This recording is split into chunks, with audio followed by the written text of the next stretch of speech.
Hello everybody, this is Toys R Us. For this special video showcase, I'm going to be showing you one of my favourite reference books that I use all the time.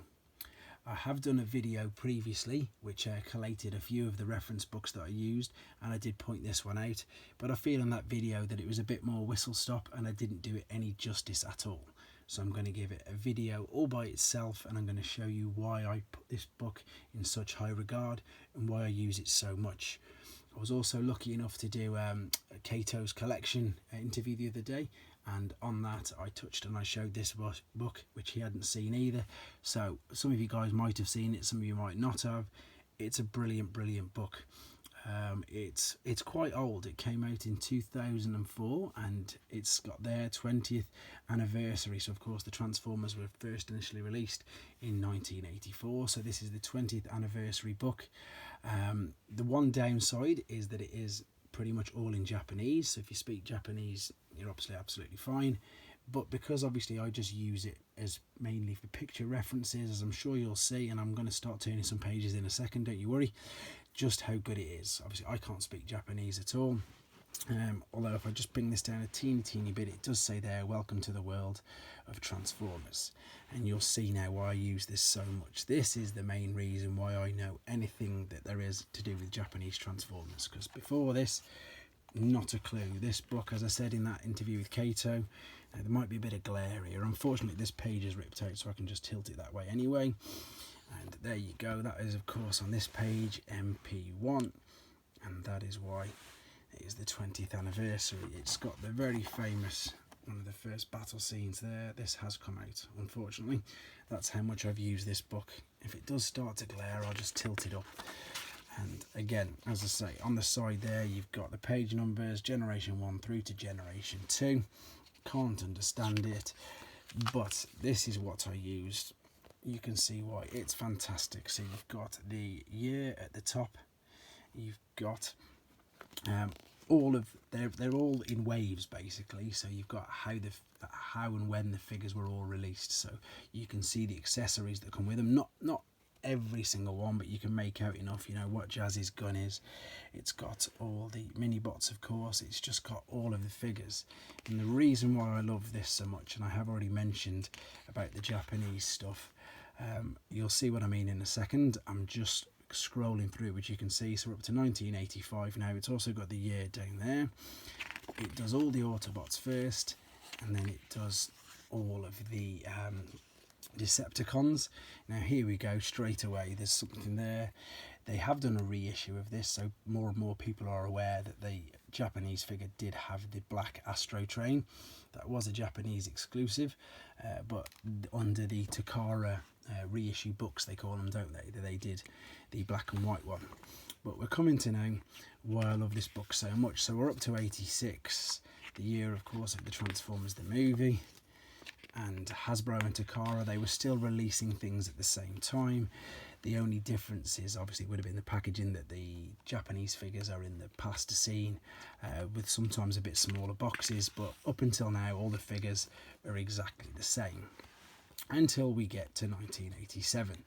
So we've got 1987, and this was, I think, wave 4, known as by Hasbro, but it was known as the Headmasters in Japan, and that is because the Sunbow cartoon stopped, as I say, in the States and the UK, but in Japan they continued their cartoon with what's known as Headmasters. So then I come to this here now, and this is why it's so good. So the end of the Hasbro releases is all over there. That was the last, so the Decepticon Target Masters, and if we come over here we can now see that it says Japan in the top right, and then I know that writing there says Headmasters. I can't read it, but I know that it does.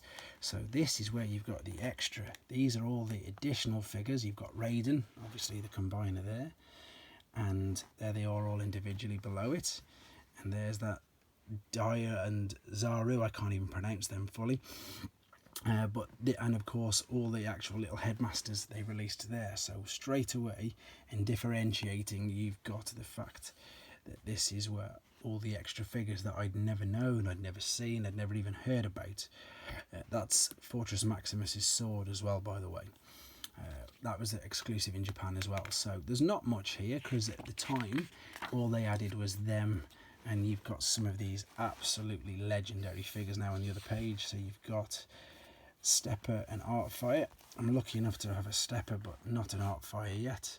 And of course there is Twin Cast and Sound Blaster. So these were the Japanese only exclusive figures that came out in 1987 as part of the Headmasters range.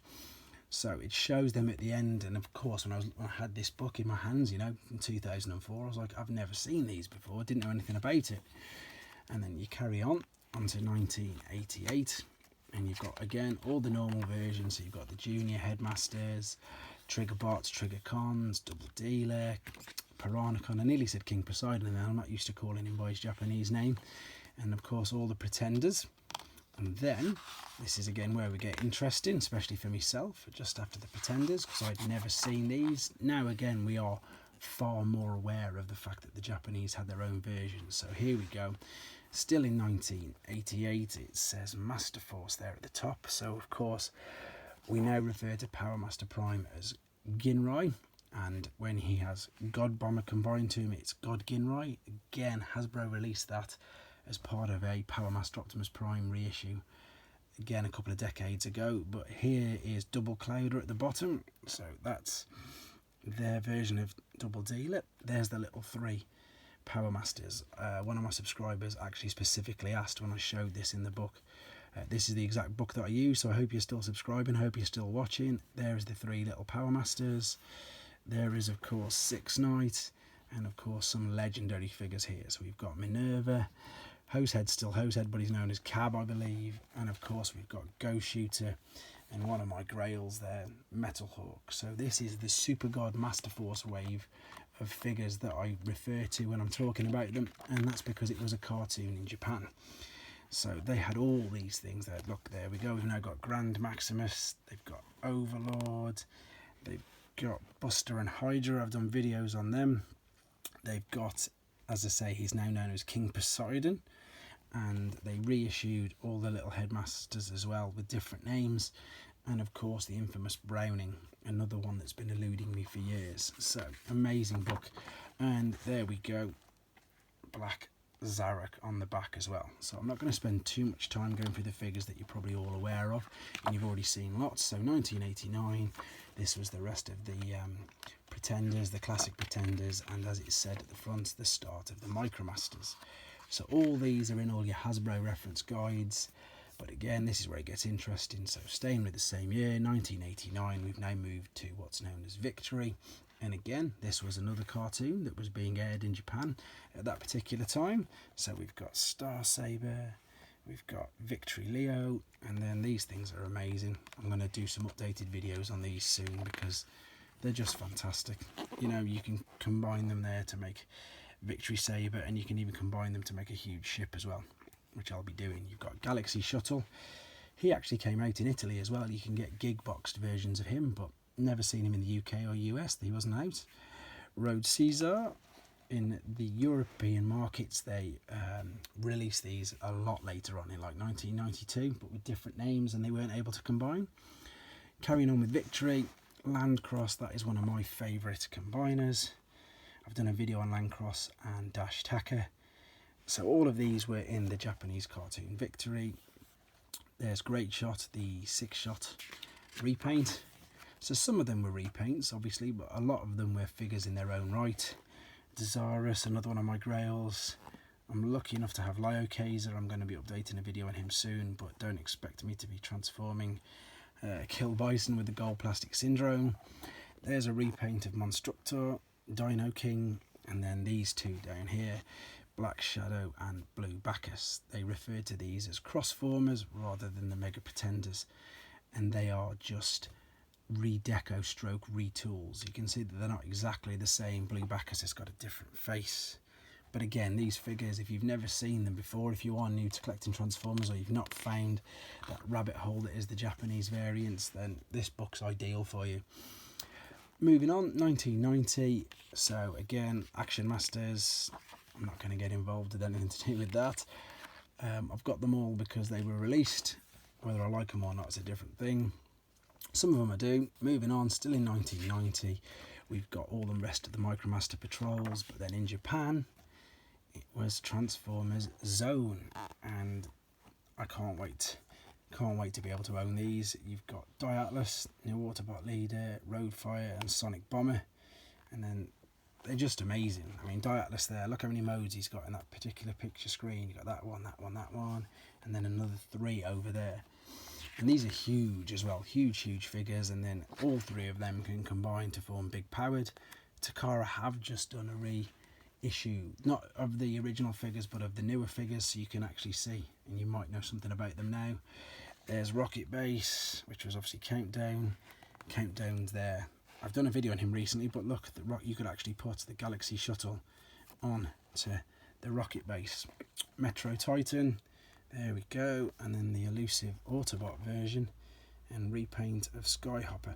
Lots of people commenting on him when I did a flyer on this not so long ago. And then this is where it continues even more, and these are now the European exclusives. So we've now got the European ones. So again, these weren't seen in American markets, and these actually weren't seen in Japanese markets there. So you've got Action Master Tracks, Sideswipe, Power Flash. I'm lucky enough to have them as well, so maybe I should do a video on them. I've definitely done a video on Slicer already. These, as I say, were European exclusives.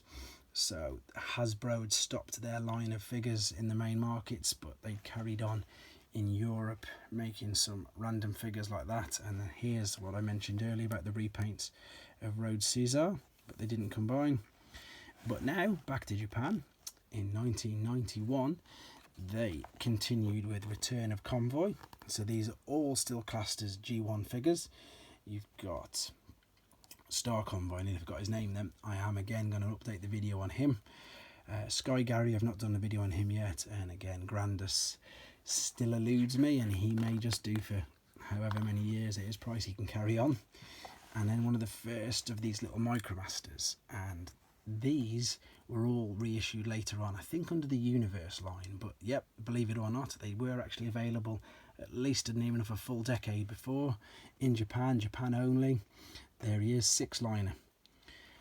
Moving on to 1992, some of these figures were released a couple of years later as part of the Generation 2 wave of figures.